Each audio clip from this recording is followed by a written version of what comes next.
This video is for your AP Exam Review 10. So mean and variances for sums and differences of sets.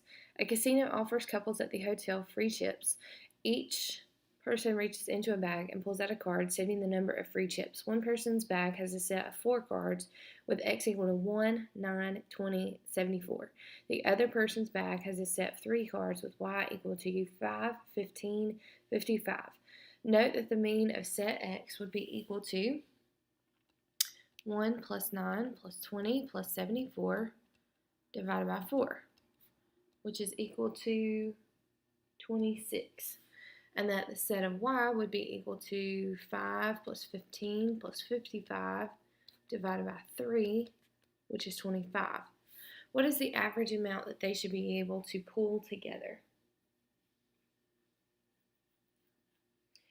So what you're going to do for this is you're going to now form a set that we're going to call W. So W is going to include 1 plus 5, 1 plus 15,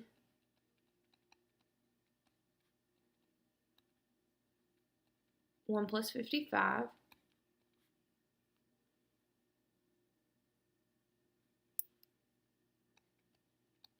9 plus 5,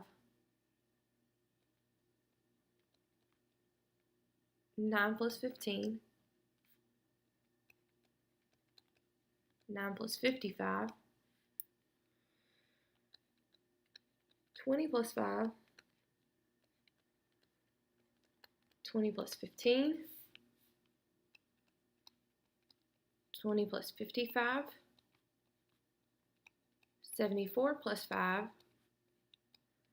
74 plus 15, 74 plus 55.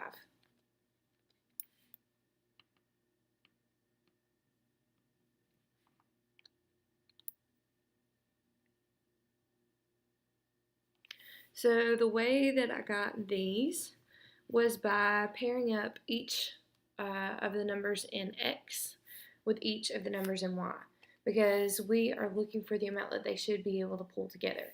So like 1 plus 5 represents the first person pulls out a card that says 1 free chip. The second person pulls out a card that says 5 free chips. This 1 plus 15, first person pulls out 1 card, second person pulls out 15. Same here, all the way down, all the way to 74 plus 55. So the first person pulls out a card that says 74, second person pulls out a card that says 55. So set W is really equal to us being able to add all of these sets of numbers together. So 6, 16, 56, 14, 24, 64, 25, 35, 75, 79, 89, and 129.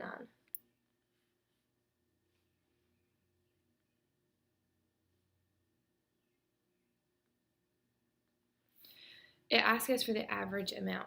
So just like we did for set X and set Y, we're going to have to do the mu for set W. So to do that, we're going to say 6 plus 16 plus 56 plus 14 plus 24 plus 64 plus 25 plus 35 plus 75 plus 79 plus 89 plus 129, and divide that by the number that there are. So 1, 2, 3, 4, 5, 6, 7, 8, 9, 10, 11, 12. And whenever you do that, you will get 51.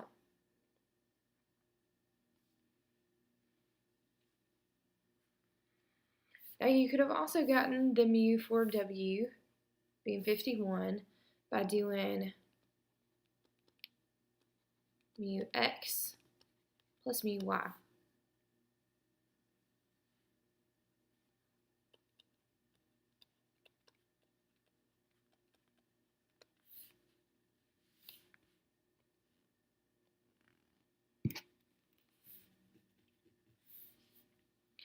How is the variance of W related to the variances of the original sets?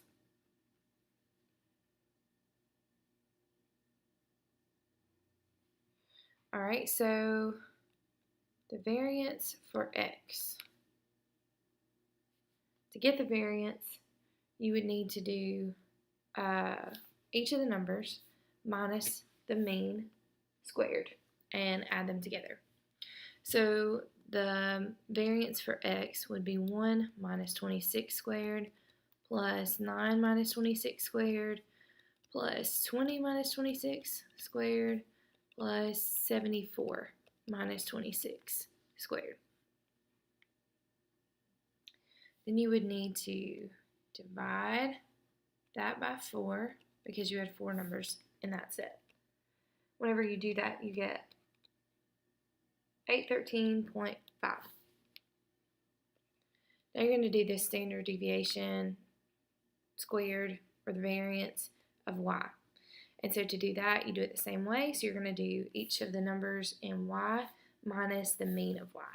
So 5 minus 25 squared plus 15 minus 25 squared plus 55 minus 25 squared.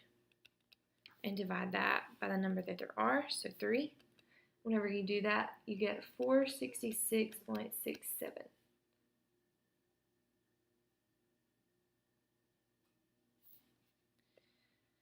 And actually, to get the variance for W, you can really just say the variance for X plus the variance for Y.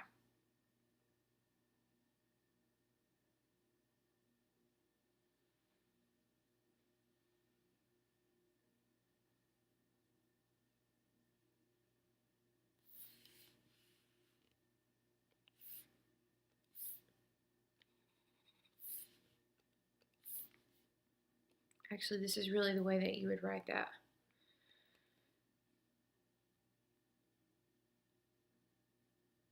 Alright, so what you would need to do is you would need to say each of the numbers in your W set and subtract them from the mean of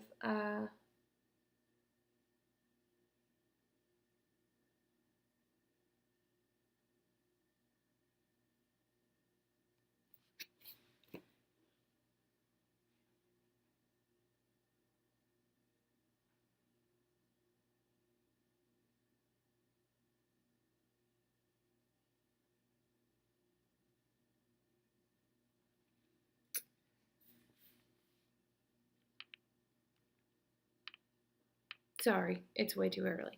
So you would need to do each of the numbers in the W set minus the 51. So you would say 6 minus 51 squared plus 16 minus 51 squared, and you would do that all the way down to where you had to do 129 minus 51 squared. You would divide that by the number that you have, which is 12, and you would get 1,280.17.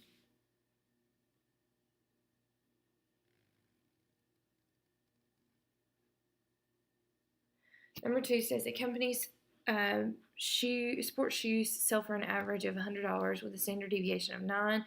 The costs going into their sports shoes are as follows. So the retail store costs and profits are an average of $45 with a standard deviation of $5. The brand company costs and profits have an average of $24 and a standard deviation of $4. Advertising and publicity costs average of $11 with a standard deviation of 3.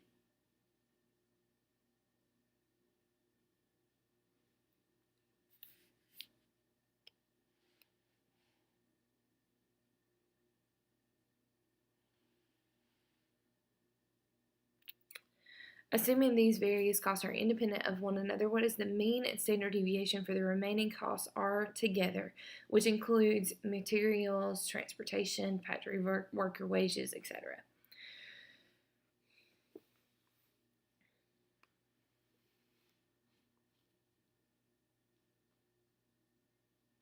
All right, so to do this,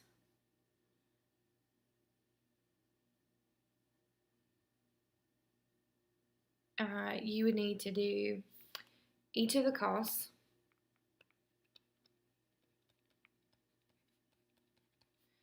and then also add together, or add with that, the mean of R. So R are your remaining costs. This has to equal $100.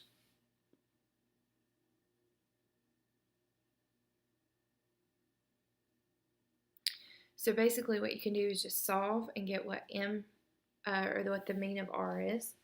So you would do 45 plus 24 plus 11, which gives you 80. So that's 80 plus the mean of R equals 100. So the mean of R equals 20. That gives you the mean, so you can also do that with standard deviation. So 5 squared plus 4 squared plus 3 squared plus sigma squared R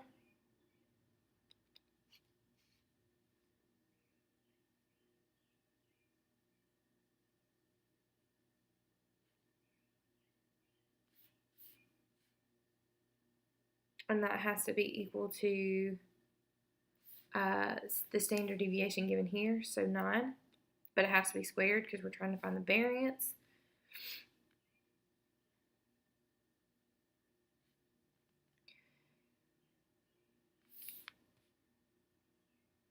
So 5 squared will be 25, 4 squared will be 16, and 3 squared is 9. So that gives you 50. So then you have 50 plus sigma squared R equals 81, which gives you sigma squared R equals 31. But remember, this represents the variance. We need to get the standard deviation. So if you think back to a long time ago when we talked about combining things together and finding this new standard deviation, you can't just add up all of the standard deviations. You got to do the variance first. So then to get rid of the variance, you would square root both sides. And so that gives you a standard deviation R equal to $5.57.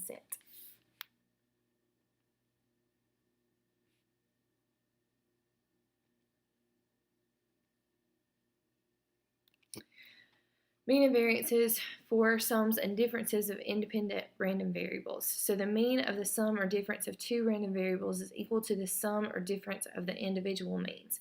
If two random variables are independent, the variance of the sums or the difference of the two random variables is equal to the sum of the two individual variances.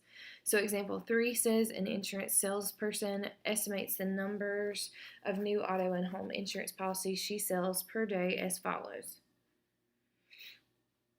So then you've got your auto policies and your home policies. What is the expected value or the mean for the overall number of policies sold per day?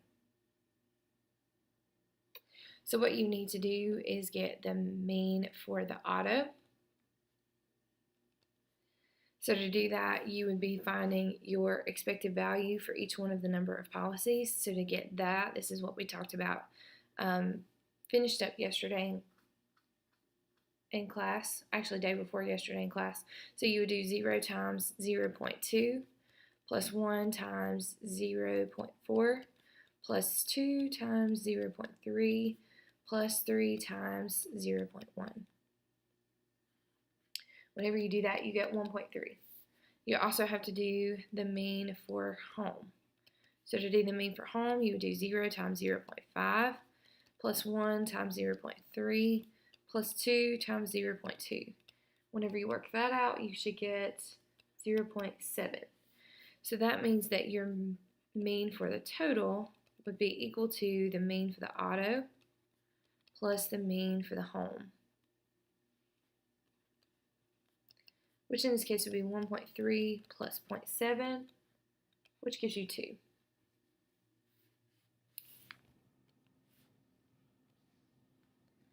Assuming the selling of new auto policies is independent of the selling of new home policies, which may not be true if some customers buy new customers buy both, what would be the standard deviation in the number of new policies sold per day?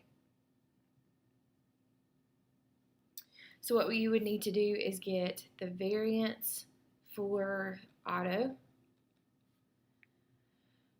which would be 0 minus 1.3 squared times the probability that that can happen, which is going to be the 0.2.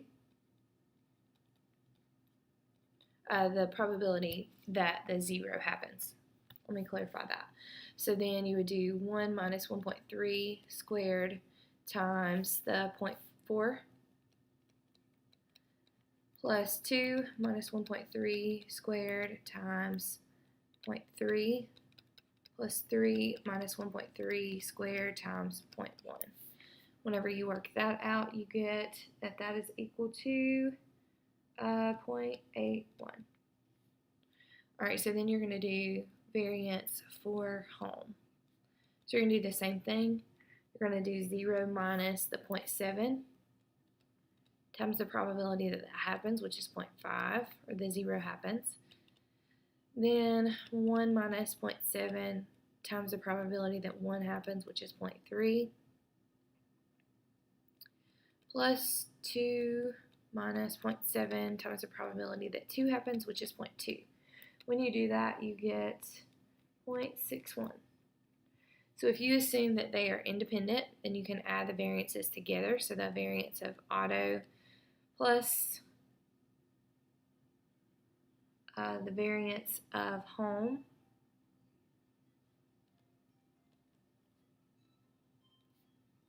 this would be the variance total.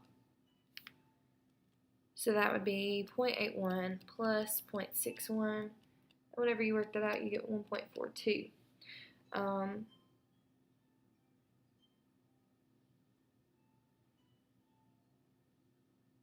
But if you wanted to get just the standard deviation, then you would take the total, which is 1.2 or 1.42, square root it, and you would get standard deviation of the total, which would be equal to 1.192.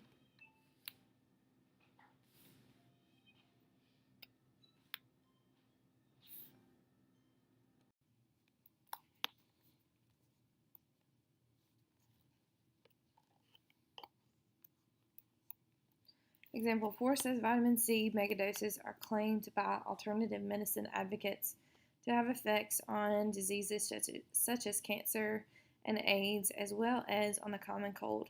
In one long-term study, participants received either a placebo or a 200 milligram vitamin C tablet each day. Suppose that the mean compliance rate was 73% with a standard deviation of 24%.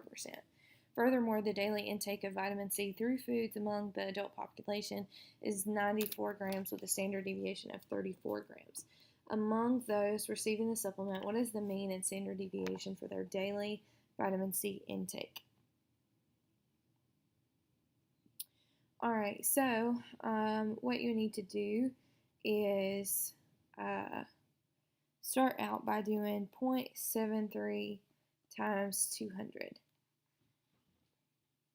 So the 0.73 is your compliance rate. The 200 is the milligrams that you get. So this is the mean intake. And so whenever you do that, you get 146. All right, to get the standard deviation,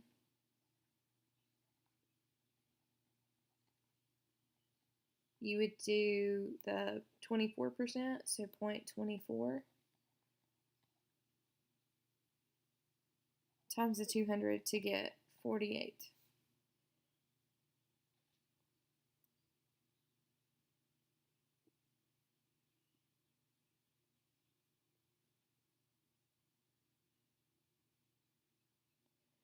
All right, so thus the total mean intake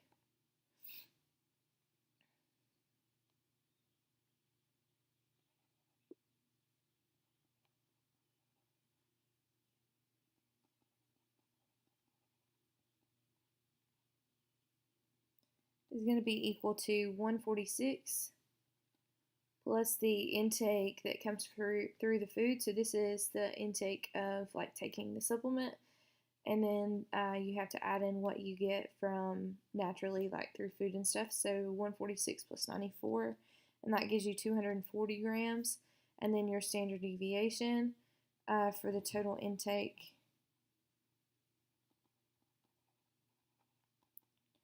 would be equal to the square root of 48 squared plus the 39 squared here.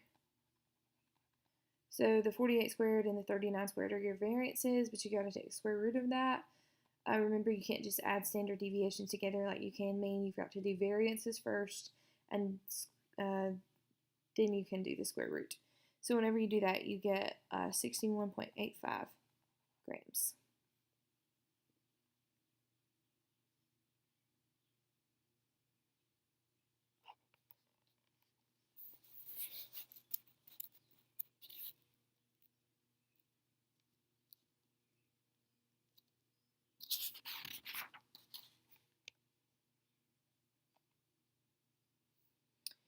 Suppose the mean SAT math, critical reading, and writing scores for students at a particular high school are 515, 501, and 493 respectively, with standard deviations of 65, 40, and 38. What can be said about the mean and standard deviation of the new combined scores for these students?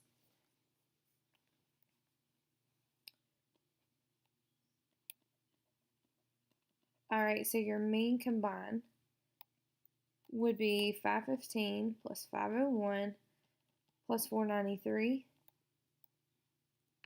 which is equal to 1509.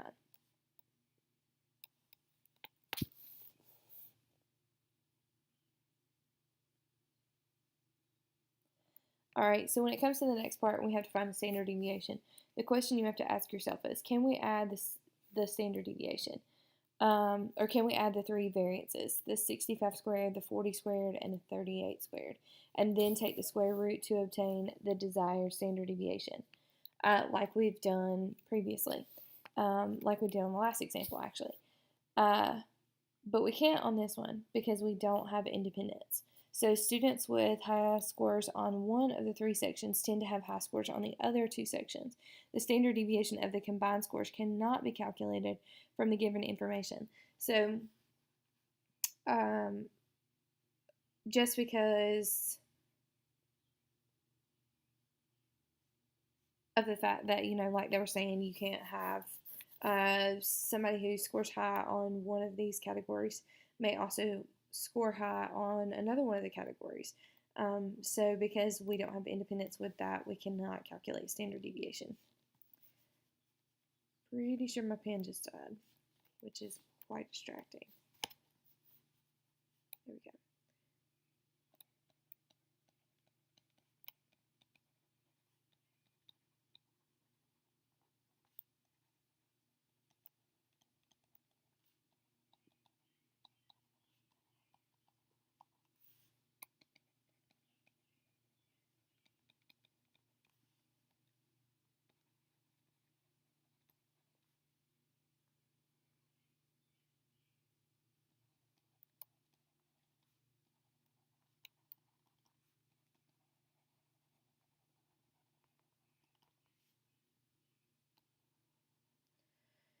For random variables x and y, the generalizations for transforming x and for combining x are sometimes written as this.